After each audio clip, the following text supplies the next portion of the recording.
Hey guys, welcome back to another episode. Wait a minute. No, I'm back, taking over. I'm doing the interview. This is Read the Room with Harvey and Kristen. Now with Kristen and Harvey, I'm taking over. Let's go. I'm the man, the myth, the legend. That's my moniker. That's what he says every time he comes on. I got it tatted so you know it's real.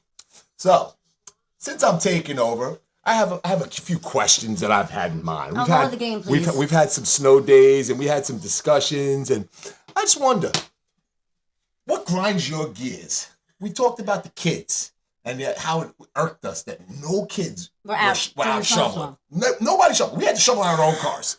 You did. What? Obviously, but there were no kids. Hey, give me $10. You know, I'll dig your car out. Hey, you want to get your path shovel for $20? Or just anyone playing. There were no football in the streets. You know, we used to be like, yo, watch car, tackling each other my daughter. She went out for 5 minutes. 5 minutes, she slid down the little hill. Oh, okay. I didn't see not one snowman. Yeah, I saw a couple, but I don't even think the kids did them. I think it was adults that did them that live in vicariously. Because they're trying to get kids. My friend Deborah, her husband, took the kids out, and they built a snowman. But that was it. It was over in 5 minutes. Build a snowman. I don't know the words. No. But yes, that was good. Elsa, listen, Elsa. You know what it is? It's like, it's more because we want to get kids off the iPad. We want to get kids off. But see, that's our fault as parents, because I'm not going to lie. They're quiet when they're on it. So we've turned to the iPads as a babysitter, because we know that the kid's going to be sitting on the couch. We know that they're going to be quiet. We know that they're not going to ask us for anything. And the minute you take it away, they start bothering you. It's going to be 11 next week. I know, but also you're a big kid. Like I called Harvey during the snowstorm, and I'm like, "Do you want to play in the snow?" And he's like, "It is cold, Kristen." I do not. I was like, so I would FaceTime him. I'm from a Caribbean people. We don't really mess with the snow. Listen, I'm a beach babe, but I was like, so I made him come out in the snow. I went by his house or whatever, and we're walking, and I was pretending to like play in the snow and throw snow. But then what happened? I ended up falling. Oh my God, I forgot about that. I was in the snow for 5 minutes. She went to do like skitch. She went to like slide and then fell knee first. And then how long did I last in the snow? Yeah, we were out there. Pretty minuscule. But anyway, like these are like memories. Like I don't feel like the kids have the memories. Like I remember my dad. Like I grew up in Gravesend. Like I had probably like 4 steps in my front. My going up to my house, and it was like you slid down there in a garbage can cover. Garbage can cover on a piece of cardboard, something. There's no kids, and it was just really more like it shocked the hell out of me, because that was prime like candy money. That was prime like when we were like 15. That was beer money. Like we would do that. Get a gang of us together, get some shovels, get some salt, spend like $20. I didn't see not one donut. Remember when you take your cars? Yeah. And you go in the parking lot? I mean, listen, not that I was allowed to do that, but I'm just saying like those were like the things that we used to go in the Key Food parking lot, tie a tire behind my boy's truck and have a Durango. And we would just and we were already in our 20s. So it's fun. And we're spinning around and hitting missing poles. And I'm in my 30s. I'm like, I want to do a donut. Yeah, it was really tame. But that's what grinded my gears this past week with the snow. So we had a couple of discussions while we were on hiatus. On my snow. And a snow hiatus. And one that really stuck out that you brought up that was pretty cool was that first date thing. I don't know if you remember that. So it brings me to my segment that I've just been doing every week. So I know you're watching, because I actually call him when I do something. I'm like, did you watch? Give me a watch, like, and subscribe. Well, you know it. But I just, I wanted to do something where I got people involved every week and gave like a scenario, even if it was small. Like I mentioned, like, is it okay to take somebody's French fry, right? So I'll ask you, is it okay? If you're my significant other, even though I'm irked, okay. If you're my kid, okay. If you're my cousin, you're stretching. If you're a friend of a friend, you're looking to get hurt. Like, because some people do that. People think it's okay. Yeah, like, my friend, hold on. Overstep their boundaries. Like that's a boundary thing. Like, that's how you know how cool you are with a person. Like, if they reach over, they touch your fry, and you're like, yeah, I know you're joking, right? Like, you don't really like that person. And listen, we've been friends for 25 years. I don't think you've ever took anything off my plate. I wouldn't do that. I wouldn't even. Here's another thing that also kind of along that topic that irks me. We go out to eat, right? We go out to eat. What are you gonna get? You're gonna get what you're gonna get. I'm gonna get what I'm gonna get. Now you get what you get. I get what I get, and now you want a piece of mine because you want to see if mine tastes better. What the fuck? You should have bought it. What I So ordered. I'm guilty because in relationships and on dates, I'll be out to eat. That's I'll always tell my significant other, "You get this." Oh, and I'll get so this. we can share. And we'll Get try. the fuck out But of then you know here. what happens is I hate mine. And then you want to take mine. So you know what we might as well do? Just do like that potluck kind of thing. We just get a bunch of little things for the table instead of ordering separate meals. So, however, that's what I like to do when I go out to eat. But that's whatever. Which just brings me to this relationship topic. Yeah. Brings me to you go on a date, right? Me and you don't know each other. We go on a date. Okay. We've been talking to leading up to this point, and now we're in the moment. We are at a restaurant, or we're one-to-one.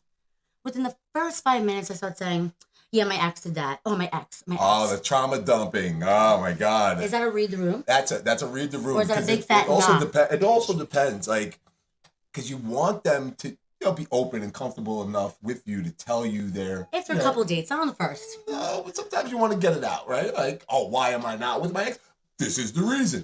Okay, but if you start going hard and you start telling all your ex's business, He did this to me. Yeah, He did that to me. and he beat me up, and he's a faggot, and then, whoa! I'm like, I first think thing, that's hold a on. red flag. It's a red flag, and I'll tell you what. They're over their situations and they're trying to get to No, know the other sometimes person. they're I don't think you not. should bring up your. You shouldn't. You shouldn't be. You're not ready to date. Yeah, you're not. That's what that means. You're still hung up on your ex, and you want to make yourself look like the golden goose. So that's not a read through now. That's a red flag. Red flag. But that's a nah for me. That's a nah for. Wait, Randy Jackson. That's a nah for me, dog. No, he says, anybody, all my viewers, if you've seen American Idol, when it gets to Randy Jackson, he goes, that's a hard no. That's a hard no for me, That's dog. a hard no for me, dog. So I say that to him all the time, and I send it to him because there are certain things I want to start doing where I want to ask people what they think. All right. Well, let me ask you a question. Oh Jesus! So now you're this big podcast celebrity, right? So now you go on a date, right? And this is a first date. Do you podcast dump?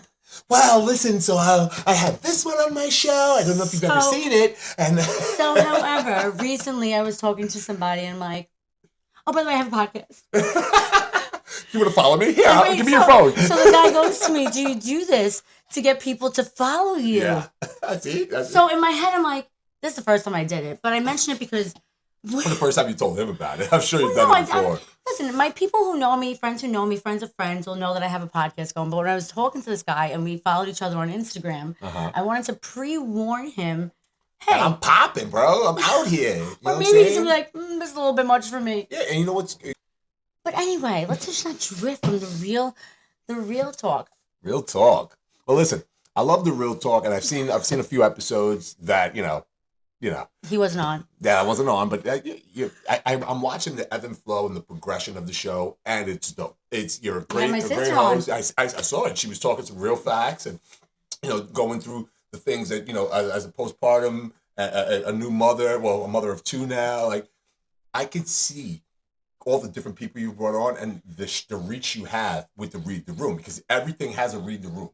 Us sitting here has a read the room. Shoveling the snow had a read the room. Like it touches people, it resonates. It's part of this is real talk, real experiences, right? Whether it's a mother or whether it's just my best friend sitting here. And which brings me to the fact that me and him are best friends. Best friends. And a lot of people will stir the pot like, oh, she's sleeping with her best friend, or let's be real. Come on, look at how fly this guy is. Why wouldn't they think that? Like, come on. It's me. It's me, Mario. But no, I'm Luigi then. But however, the point is this: people making false assumptions. Yeah. And anything that you do. And you know what? I always tell you, and I'll say it again. Here it goes. Watch this. If you don't have haters, you ain't popping. So once you get people hating, that's how you know you're doing something.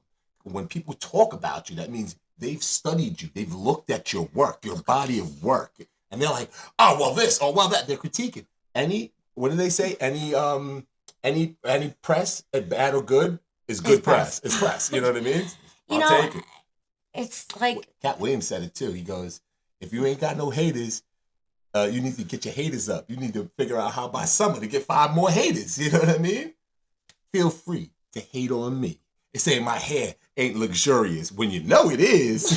But that also brings a point, right? You get your hair done. Oh, you're going blonder. You're going through a breakup. What's wrong? Oh, yeah. Or everybody has all of a sudden you're looking fly. Oh. Right. You get a new outfit. Who you trying to impress? Anything you do and like anything This you do, is it's what like, I'm saying. what is she doing behind it? No, maybe it's because I'm a fake blonde, my roots are in, All right, and it's yeah, time. tell 'em all. No, Yeah, I'm just tell saying, 'em maybe all. it's time, right? She's giving you guys all you know what I'm fucking saying? dirt. It doesn't mean I just, you got through a breakup, you go, no, it's just I felt like doing something. I'm sorry Not that you're everything stuck. has a motive. I'm sorry you're stuck in your day-to-day where you want to be the same cookie cutter. I like to do different shit. You go I out, you look fly. Like I like to look good. I like to change my colors up. People, you got to give up all the juice, right? because last podcast I said, and you're on the phone chair. But the point is this: like, even anything that I do, even this thing, right? I was embarrassed about it at one point, and now it's like I even felt like giving up. Like I was like, this is your call, and this. I don't know if she's prerequisited and told you guys about her book because that's coming too. No. It's all in the works. Like this fucking fresh is a man. he gave me that name a long time ago. Yeah, she's out here, bro. She's doing her thing, and you guys should stay tuned. And like, if you really like what she's doing with the podcast now, just wait. There's wait more. And see. Yeah, wait and see what the future holds. It's only going to be up from here.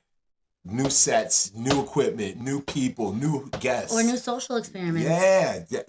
We're gonna take this thing to the fucking moon. And before I, take a little pause for a second, I always do every week, read the room or nah. Or nah. So, That's nah. Wait. That's a catchy name.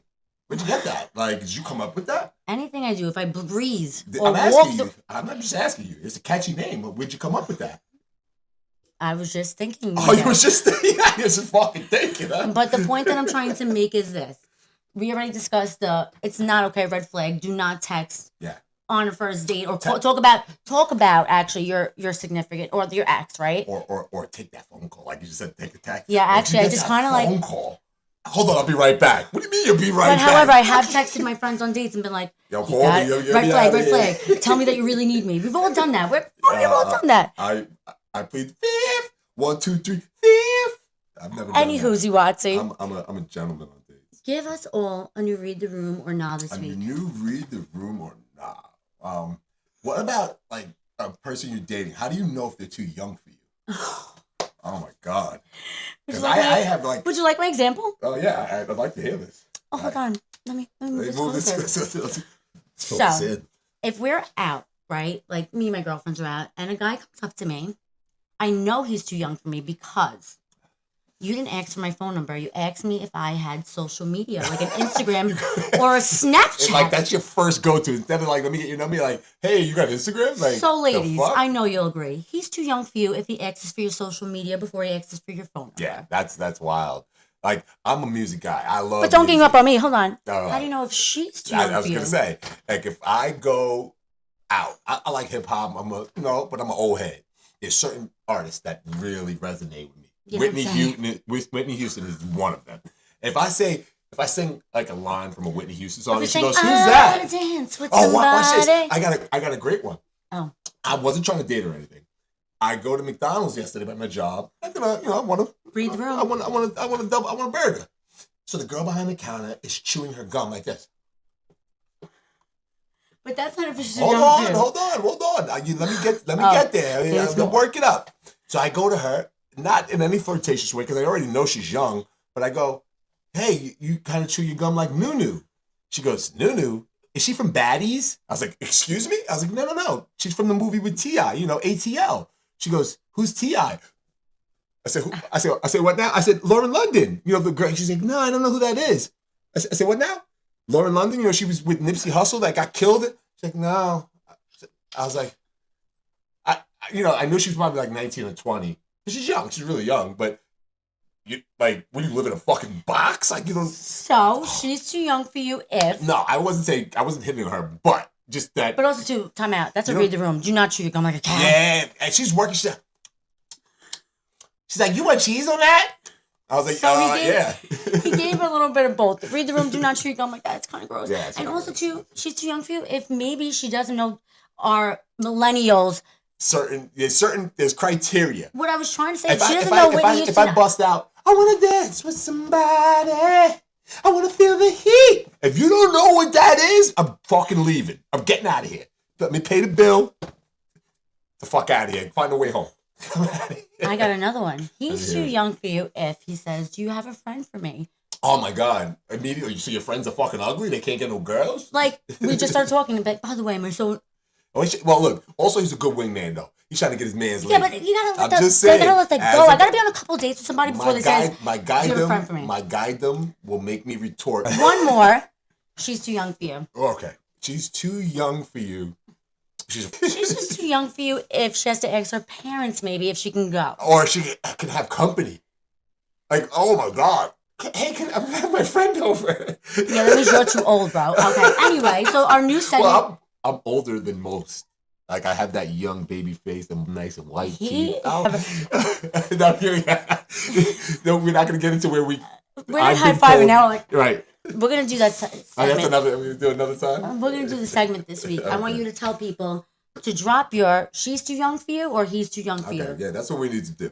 We want to see how deep this well goes. We want people to chime in under the comments and tell us your ideas of what somebody's too young. Too young.